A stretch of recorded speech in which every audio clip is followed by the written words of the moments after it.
Have you seen that meme where it says what you think your house looks like with an aquarium versus what it actually looks like?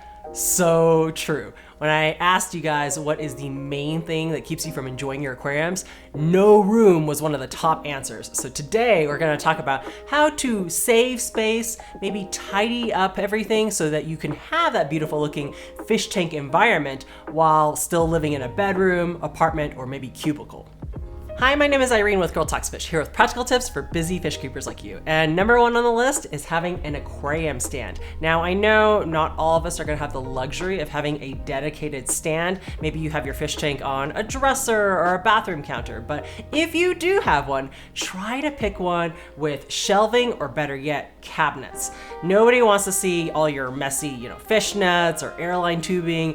That kind of destroys the illusion of like, oh, I have this beautiful landscape piece of living art and then all this junk underneath. So preferably don't get ones that have a lot of empty space underneath them. Try to have those doors. In fact, I wish this aquarium stand, it has a bunch of space below that I probably need to come up with some kind of DIY solution to cover it up so that, next time one of my friends comes over and they have kids, they're not gonna go digging around underneath and maybe start tearing apart my filter or something. Number two on the list is under the bed tubs. I keep the things I use a lot, obviously near my fish tank, but what about the things I don't use a lot, but it's nice to have around, such as medications, extra sponge filters, or fake decorations for a quarantine tub? Like, they're really useful, but they're obviously not gonna fit all in my aquarium stand. So in that case, I like to buy those kind of really low profile, but wide plastic containers you can get from Walmart, Target, or another retail shopping center, and then they basically are built to fit under your bed. So I make sure everything is dry, shove it all in there, and then slide it underneath my bed or my couch if it'll fit. And what's nice about that is next time I need my aquarium stuff, it's all in one place for me to take out. Plus there's a lid on it so it'll cover everything and make sure it doesn't get dusty. Number three on the list is a water change bucket. Now, back when I worked in an office, I had a cubicle pet, basically, a pet betta-fish. And obviously I didn't have room for an aquarium stand or under the bed tubs. But really all I needed was just a little bit of food and my water changing supplies, right? So enter the water change bucket. This is just a 3-gallon kind of Rubbermaid bucket with a spout. And what I would use it to do is use my siphon to put the dirty water into the bucket, then pour that dirty water out into like a toilet or into like one of the office house plants, and then rinse it out, fill it with clean water, and then use that to pour it back into the tank. Then once I was done, I would basically dump all my tank cleaning supplies back into the bucket and then shove it under my desk. Easy peasy, everything's out of sight. Number four is shelf organizers. I'm actually really excited about this one because I didn't discover this hack until I basically started researching for this video. So my original idea was, you can see in this aquarium stand, there's a ton of bottles inside and they're all the same level. So the only way I could tell what they are is to pick up each one. And so my thought was maybe I could do like a lazy Susan so I could spin it around and see the different bottles, but that was too big to fit inside. Or what about a spice rack?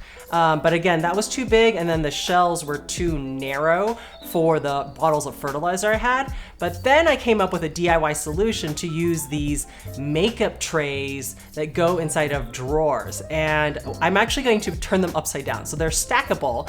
And in the back row, I'm going to put 2 trays stacked on each other. And in the middle row, 1 tray. And then the front row is kind of ground level. And that way, my bottles are kind of sitting on bleachers. The ones that I use the least, I'll put in the very back. And then the ones I use the most, I'll put in the front. Looks so cool and neat and nice, and I'm really glad I went through that cleaning process because I got rid of a bunch of products that ended up being expired and I no longer use.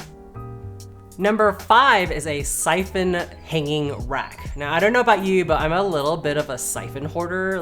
All of my aquariums are different sizes, right? And so I find that I need a different size siphon for each of them to be like the perfect tool for them. So I have a lot of siphons, but they obviously look really, really messy. So I thought, well, since most of my water changes require me going to the bathroom to use the sink or the tub for water, what if I got a over-the-door towel rack and then I could hang my siphons there. That way, you know, anytime the door is open, the siphons are kind of conveniently hidden behind the door, and then no one's the wiser. So usually what I do is after I do a water change, I will actually hang up my siphon on the shower head or on the shower rod so it finishes dripping. And then when it's mostly dry, then I'll hang it on the kind of towel rack, siphon rack, I like to call it. And then that way, you know, it's behind the door, nobody sees it, and then my kids can take a bath time with, you know, without a ton of tubes hanging around everywhere. At least that's the idea. Nowadays, since I actually have the room for it, I have a shelf that has 9x9 cubes in it, so then I can put all my aquarium stuff in these decorative baskets, and then nobody's the wiser. So if you want to see my vlog on how I did it, it's over here. And then if you're interested in more hacks on how to save time or money, you can see the rest of the series in this playlist over here. Take time to enjoy your aquariums, and I'll see you in the next video.